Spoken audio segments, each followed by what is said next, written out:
All right, we back with another one, and this story comes out of West Virginia, and it is horrific. These people need to be locked under the jail.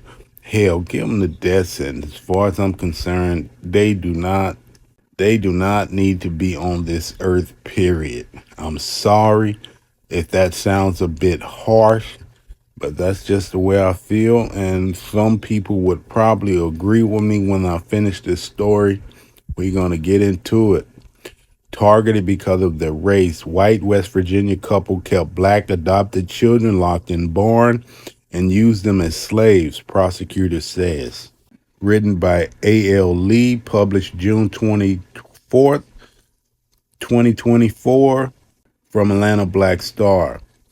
A white couple from rural West Virginia is back behind bars after a judge revoked the initial bond and raised it to $500,000 apiece, more than double the amount they faced last year when police arrested the pair on charge of locking their adopted black children in a barn and forcing them to work as slaves.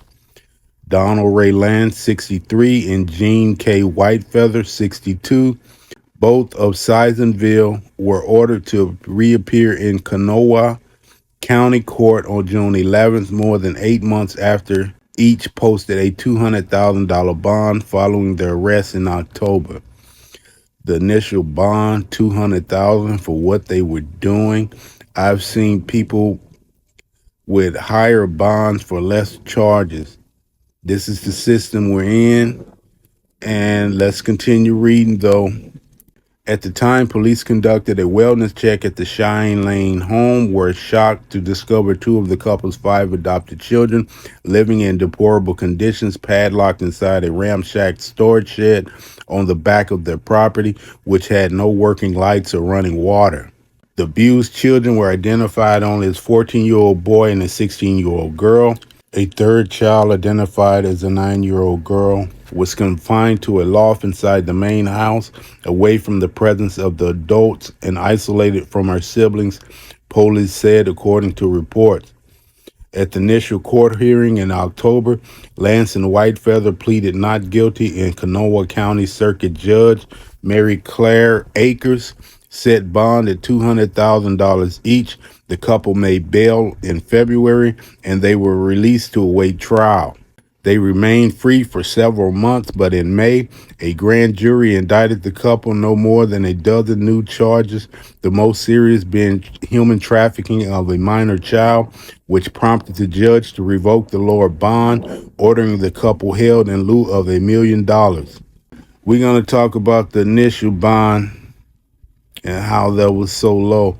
Along with human trafficking and neglect with serious risk of bodily injuries or death, I don't find the bond to be sufficient, Akers told defense attorneys during the second bond hearing. The upgraded charges include alleged abuse of a minor child and forced labor, child neglect creating a substantial risk of seriously bodily injury or death, as well as false swearing and potential civil rights violations based on color, race, or an ancestry, according to court documents. The indictment suggests that three of the five adopted children were black and that the human rights charges stem from those children being specifically targeted and forced to work because of their race. A small toilet seat torn from an RV was placed in the barn for the children to share whenever they had to go to the bathroom, police said. During a second hearing, Whitefeather explained that the barn where the children were found was a teenage clubhouse and maintained that the children were not actually locked inside. But neighbors disputed this claim, saying the children were forced to perform farm labor and were not permitted inside the residence, the indictment states. When rescued, the 16-year-old girl informed deputies that they had been locked in the barn for approximately 12 hours and had last eaten around sunrise. Both children appeared feral and dirty, reeking of body odor, while the boy had open sores on his bare feet, according to court papers. The children told investigators they were forced to sleep on a bare concrete floor with no mattress or covers. Police remained at the house for 3 hours before Lance arrived home with an 11-year-old boy. When authorities checked the home for other potential victims, they found the 9-year-old held up in the loft and Lance was placed under arrest. About an hour later, Whitefeather returned home and guided deputies to another 6-year-old girl who was visiting with another couple from their church. During the latest bond hearing, Kanawha County prosecutors argued the couple's original cash bonds were likely obtained through trafficking profits, pointing to the fact that the couple produced the $400,000 bond despite a lack of obvious means to do so. At the same proceeding, Lance and Whitefeather claimed they possessed no income or assets, raising questions about the source of the funds for their bond. Kanawha County Assistant Prosecuting Attorney Christopher Kravaniak characterized the money posted for the couple's release as contraband directly or indirectly used or intended for use to violate human trafficking laws. In early February, the couple sold an 80-acre ranch in Tenasket, Washington, for $725,000, and days later, Whitefeather's brother, Marcus Hughes, posted two bonds for $200,000 to release the couple from the South Central Regional Jail. Kravaniak said they have since sold the Sisonville home where they were arrested for $295,000. All those funds have been seized by the court as potential profits from human trafficking, rendering them inaccessible to the defendants. Prosecutors argued that even if the bond money came from the legitimate sources, its use was intended to further human trafficking and forced labor operations.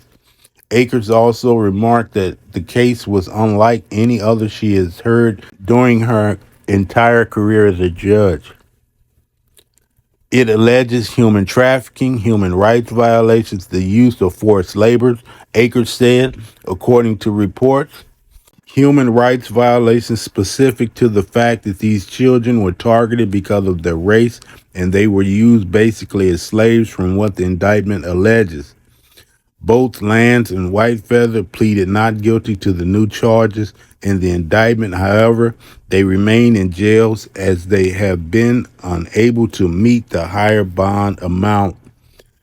Okay, sick individuals here, and we hear about these stories. And for the question I want to ask is, why are we just hearing about this? This mainstream media is a propaganda machine. Certain stories they will tell, and stories like this they will keep suppressed because they don't want the general public to know that people like this still exist and these type of situations still go on in 2024. I do want to say that the low bond originally set $200,000 was a joke. This judge probably received backlash after that. I do not think $500,000 is enough. They should not have any bond, period. The things they are being charged for, they need to stay in jail. And I would suggest the death penalty for them. Yes, I would. Sounds harsh, doesn't it? But they should get that.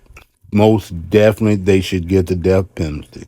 Now, what's not been said in this article, and I almost can guarantee you that these children were sexually abused, because this is what happens in many cases like this. Yeah, I have no doubt that these children probably were sexually molested. Also, you got a 16-year-old girl and a 9-year-old girl, and hell, they even do little boys too. I'm just being honest. It's interesting to see or to hear how the white children were treated. They obviously weren't treated the same way because they weren't locked up in a barn or shed. That's not even a barn. That's a little shed. This is just some straight 1800 shit. These people using these kids for farm labor. And another thing I want to say, Why wasn't the authorities called before it got this far? These neighbors had to have known what was going on. They had to have seen these children in these conditions they were in, and they just now saying something. Many of them see it and don't care because it's happening to little black kids. Maybe what could have happened is the adopted white kids might have got some kind of treatment they disagreed with, and that might have prompted the phone calls.